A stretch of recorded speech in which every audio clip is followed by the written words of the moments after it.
What is going on, everybody? I am Chris, your NFL writer here at Occupy Fantasy, here with some NFL DFS picks and tips for Week 10 of the NFL season. We made it. We are now in the back half of the NFL season. Hard to believe we've finally gotten here, but it is time to talk about quarterbacks for the Week 10 slate. Dropping these position previews every single week throughout the rest of the regular season and the postseason, so please give us a like on the video, subscribe to the channel, leave a comment below if you have any questions. All those things help us out, and we'd certainly love to see you do that. Give me questions for us. You can also consider joining our Discord, where you can chat with other Occupy staff and members about every single NFL slate that's coming up, as well as NBA and NHL that is now in full swing. 4 teams that aren't playing this week. 4 teams I don't think we necessarily care too much about. The Bears, the Bengals, the Texans, and the Giants will not be playing football this week. But on this slate, actually missing some of the key offenses. No Baltimore Ravens, no Kansas City Chiefs, no Los Angeles Rams, no Miami Dolphins even. So a lot of players that we've been, I think, using in our lineups frequently unavailable to us on the main classic slate on Sunday. Still some pretty good quarterback opportunities, however, on the board for us to consider. First one that I'm looking at is Dak Prescott. Dallas Cowboys have the highest implied team total on this slate. They have a pretty good matchup against the Atlanta Falcons, who are just the 28th ranked pass defense right now. Dallas still has a pretty strong pass blocking offensive line. Obviously had a little bit of a unmitigated disaster against the Broncos in Week 9, but Dak Prescott should be able to bounce back in a big way here against the Falcons, and you know that they're hungry and looking to get back in the in the left side of the win-loss column, actually, in this matchup with the Falcons. Like him at 6,900 here on DraftKings, 8,100 over on FanDuel for a chance to bounce back. Josh Allen. Josh Allen, actually the top quarterback in our model this week, facing the Jets. Another quarterback looking to come back off of a really brutal performance against the Jaguars, where the Bills were unable to score a single touchdown. No touchdowns in that game whatsoever. Did some talk, in the media about both Josh Allen and the Bills and Patrick Mahomes from the Chiefs suffering against a pretty similar defensive look that defensive coordinators have started to bring against them. We'll see if they're able to get over that. This is the story of the National Football League, right? Quarterbacks that start to perform well, defenses adjust, and then these quarterbacks have to readjust. And I do have faith that guys like Josh Allen and Patrick Mahomes will be able to get back to giving us those big statistical performances that we expect. But there is some concern here. Allen is struggling to adjust against those cover 2 high shells, and we'll see if he's going to be able to bounce back against the New York Jets, which prevent him a really good opportunity to do that. 7th ranked offensive line for pass blocking for the Bills this year so far. This is the 3rd worst pass defense in the NFL. Jets allowing 6 yards per play to opposing offenses. That is good for about 3rd worst in the entire National Football League. So really good spot for Josh Allen here against the New York Jets. Right behind him is old AFC East foe, Tom Brady, off a bye, facing the Washington football team, also off a bye. Here's the biggest problem for the Washington football team. Go over to NFL.com and their rankings for fantasy points allowed by position to opposing players. Washington football team defense allowing the most fantasy points per game to quarterbacks, 24.93 points per game. They are facing Tom Brady this week.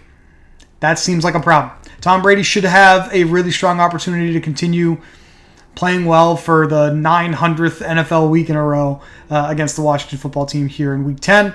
Bucks with the 2nd best pass blocking, 31st ranked pass defense. No surprise given how quarterbacks have been playing against them all year in fantasy football. Tom Brady looking like he can have a great day here against the Washington football team once again.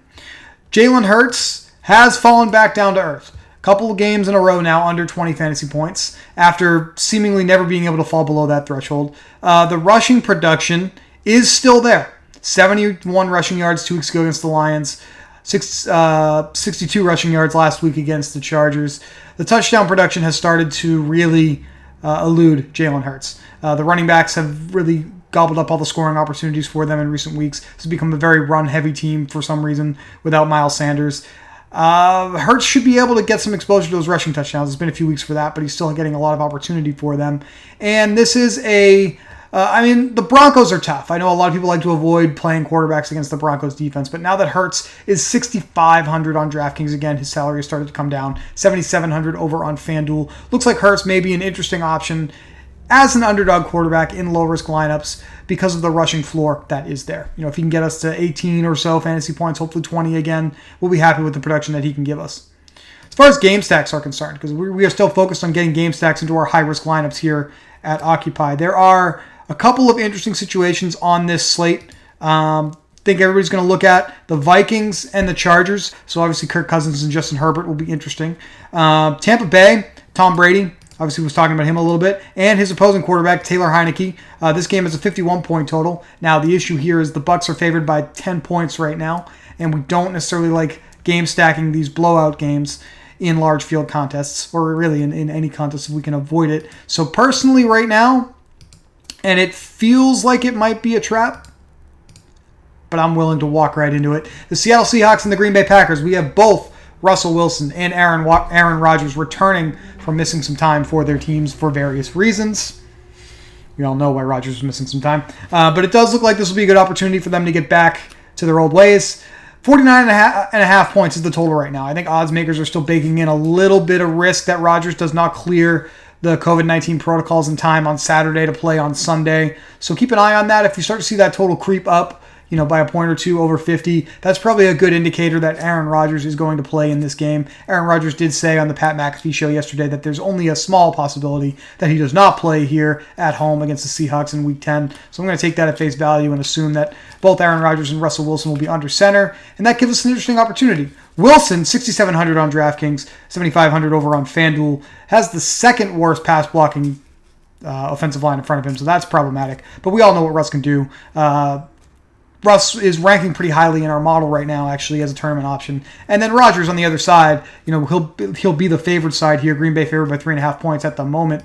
Coming back after a week off, hopefully refreshed, hopefully ready to hit Devontae Adams, Marcus Valdes-Scantling, Randall Cobb, these guys fairly frequently, mostly Adams, and get Green Bay back into the win column here after a tough loss against the Chiefs with Jordan Love under center. So those are the quarterbacks that I'm looking at right now for Week 10 tournaments. Who are you looking at? Why don't you leave a comment in the comment section below. Let us know if you are looking at one of these guys I just talked about, if there's somebody else you want to learn more about. Happy to talk to you about that in there. We will be publishing our daily plug on OccupyFantasy.com on Friday. I'll go over not just my favorite quarterback plays for the slate, but also our favorite running backs, wide receivers, tight ends. Most importantly, how to play those players in the type of contests that you're looking to play, whether that's low-risk contests or high-risk contests. That's the most important part of the plug, learning how to play DFS effectively, and we'd love to give that stuff to you pretty concisely and in an easy to understand format. That's what it's all about here. We have these videos dropping basically every single week throughout the rest of the season, so we would really appreciate it once again if you consider subscribing to the channel, liking the video, leaving a comment below. It lets us know that you like seeing this content and you want us to keep producing more of it. Lots of things going on here at the Occupy Fantasy YouTube channel for you to check out. Appreciate you watching as always. Once again, for Occupy, I am Chris. Thank you for watching, and we'll talk to you soon.